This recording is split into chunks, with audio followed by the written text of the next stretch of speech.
And welcome to my new YouTube channel. I would first like to ask you to like, save, and share this channel. It's something that I will be giving a little more information than my making moves on Monday. So now that I can talk a little more freely and not in 90 seconds or 90 minutes, what seconds? 90 seconds? 90-second clips, like my daughter told me, that we must keep our stuff short, sweet, and to the point. Well, I'm still going to keep it sweet and to the point, but maybe a little bit longer, okay, to give you some information.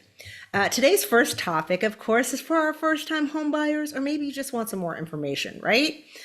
You haven't bought a home in a while and you're a little bit out of touch with the current laws, right? What's going on in the market. Maybe things have changed since the last time you bought a home.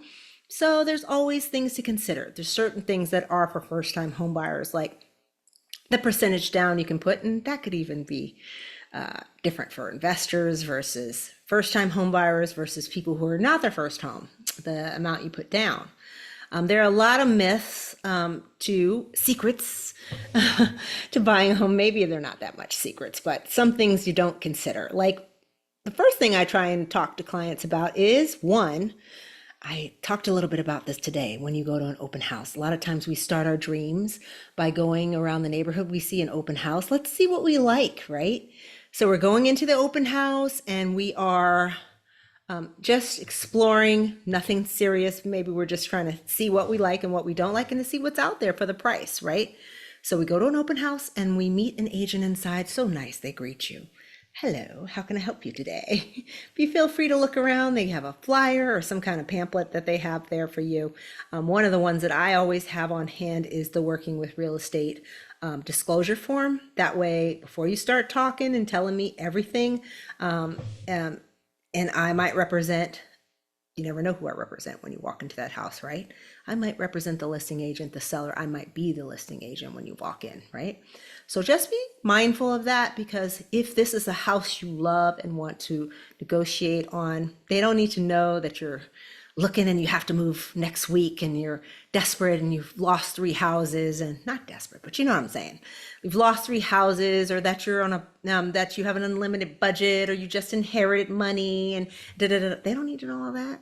Don't tell them all that unless they represent you, right? Because if they represent you, they're going to keep that under their hat and they're going to disclose what they need to disclose in order to get you that home, right? For a good price. Because sometimes you may not want to pay the full price.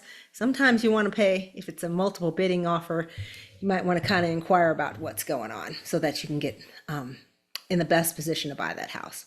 There are a lot of things to consider when you first buy a house. One, a lot of people think, I'm a first-time home buyer, I need to save 20% down. Well, that is not always the case. A lot of times you can get better interest rates if you put more money down. True. You can also pay down your interest, but that's another thing. Let me not get ahead of myself. So there are deals out there. There are programs out there for first-time home buyers where you can use 3 to 5% down and pay down the interest, the points with PMI. There's a whole thing about that. There are different things to consider with that, but just know that you don't have to have 20% down all the time, okay?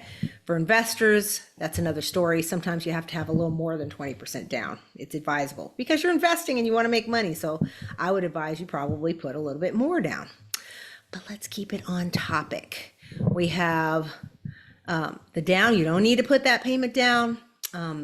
You can qualify for as little 3 to 5% down. There are programs with lower interest rates like FHA, VA loans available if you're in the if you were in the military. That's a whole different thing. I'm going to give you tips on that. So keep following this channel. Click like and share, because there'll be things I'll share with you. And I will expand upon. And you can always ask questions below and say, hey, could you tell me more about that? Maybe in my next video I will. Pre-approval. I always ask for somebody to just go get it checked. Don't be afraid to know what your credit score is, how you qualify for that house. Get a pre-approval. Pre-approval does not mean that there is a loan guarantee, right? Things can change. You get a pre-approval, you go out looking, you may have opened a new credit card. You may have gotten another car. These all affect what your approval could change to, right? So Not that you're locked in. If your job changes, you open a new credit card, your credit score drops for some reason, you took on too much debt, all these things affect your pre-approval. So just know that the pre-approval is not mean that you have a loan guarantee, but it actually makes you look better when you walk into a house. Little pre-approval, they usually ask for proof of funds, money in the bank would make you a stronger candidate, okay? A mortgage alone isn't your entire cost that you need to consider. When you're looking at property, sometimes you have to, well, all the times you have to talk about the property taxes, which have just gone up in this area. Chatham County, Durham County have just been reassessed. That means their property taxes should say in the listing information on the house the property taxes that are involved. You may not know the increase because now it's all out there and it's usually disclosed. The difference between what it was now and what it was last year, may not see that any longer. And we were on the bubble for a while where we had to tell you that when you buy this house, the property taxes are going to go up, okay? HOA dues is another things to consider if you're in a community, and homeowners insurance, PMI, private mortgage insurance, maintenance of the home, landscaping, water bill, things to keep the land right? Mulch, you know what I'm saying? Mulch can run you some money. So these are all the things to consider when you're calculating how much you need to save in order, or how much you need to earn, or how much house you can buy, right? Sometimes we overthink, like, oh, we can afford that. But then when you think about all the numbers coming in, sometimes truth bomb, let's be real. If your budget is $2,000 a month, your mortgage should only be about $1,300 because all the other expenses that come along with owning a house, right? Don't fall in love with the house because of how it was decorated, right? You don't have to fall in love with that house. Sometimes you fall in love with the house because of how it's decorated and not the structural and the usefulness of the house. Sometimes I get blinded by how great it's been staged, right? Also, you don't have to fall in love with a house in order for it to be the right house for you. Just know that try and stay emotionally grounded when you're looking at homes. Try and think of practicality. Try and think of your overall budget, your real budget, right? First offer you put in, it may not win, but it is a road to success, right? It's going to teach them how to write, how you're going to write your strong offers, how to shop around. Sometimes you may lose out the first 2-5 homes. It's not that kind of, the market changes. It was a time when you might lose 2 or 3 homes. Now it's like slowing down a little bit. You might, depends on the neighborhood. And where I just showed a house this weekend and they had lost the home the week prior in the same exact neighborhood. And they were a little bit on edge as to if their offer would be, if there were other offers. Well, we don't know if there were ever offers. No one hadn't told me if there was another offer at the time. Home inspections don't guarantee perfection, right? There's still things that might pop up. Inspections don't always, inspections will point out what's visible. Sometimes things may happen after you buy the home that may happen, but they are a great tool for you. Always get a home inspection on the house. And I would love to sit here, but I would educate you on what you should expect from a home inspection. It is a very detailed report. Don't get scared by the report. It will tell you every little thing about that house, which is great. If they don't, be worried, right? You're not just buying a home, you are buying into a community. So this is a really big tip.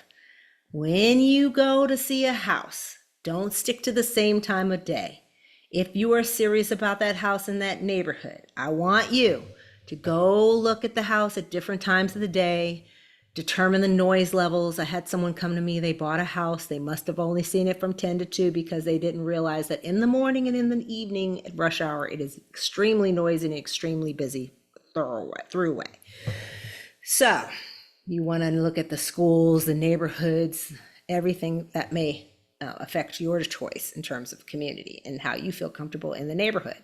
Keep a wide eye view and go look at it at different times if you have the time to do that. Sometimes you're coming in from another state and you don't have the time to do it, but that is a good question to ask. Like, how is it in the morning? How is it at night? That's why you're represented. That's why you get somebody to represent you to help you out with those questions. They can go film it for you and really get all the information.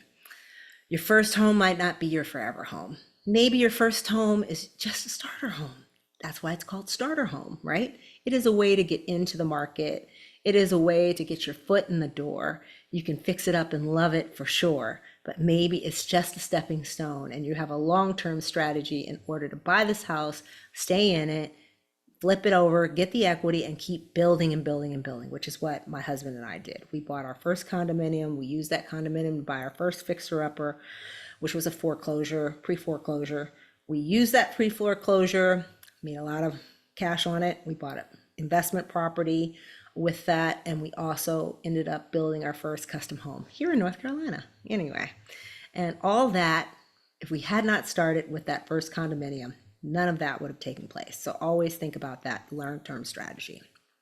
Listen, your realtor, when you have a buyer's agent, do they always get paid by the seller? The rules have changed, but usually the answer is yes. They usually do get paid by the seller, but it is no longer guaranteed. So this is something you're going to discuss with your broker's agent, right? Usually it will say clearly, or your agent can call to see if a home that is for sale does pay the buyer's agency fee, right?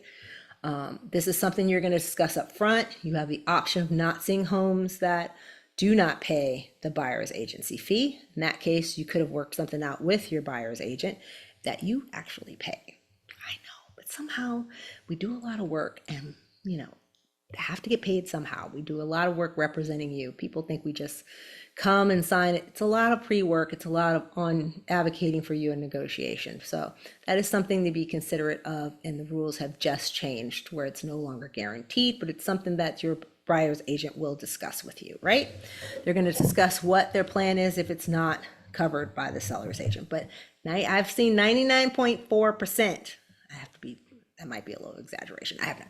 But anyway, most deals that are coming up are getting paid by the seller's agent because it's very hard to show things if buyer's agents aren't getting paid, because as a first-time home buyer, you don't want to have to pay. That's another fee, right, for you. But just keep that in mind. Representation matters, even if it's free. It's not free. Nothing's free in life.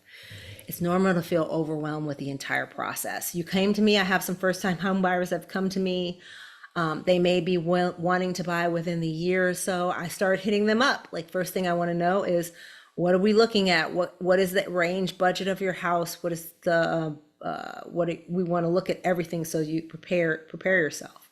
Don't be afraid to get your credit score checked, to get your pre-approval, to look at your bank accounts, to talk to your spouse about budget and what you can reasonably afford. And these are the things that I wanted to discuss today about first-time homebuyer. I hope it's been helpful over these next weeks and over some more videos. Maybe we'll go into more detail about each one, but definitely like, click, and share, and come see me again. And if you have questions, definitely. I am a licensed real estate agent in the state of North Carolina, working for Coldwell Banker, HBW at this time. Yes. So I know a little bit of something. And I love to share and help you out. But this is my first official, although we have other videos on here, shorts, YouTube video. So happy to help you. Let's move. Making moves on a Monday is turning into our YouTube informational. Let's be real and share all the real information that you need to know. All right. Have a good day and take care.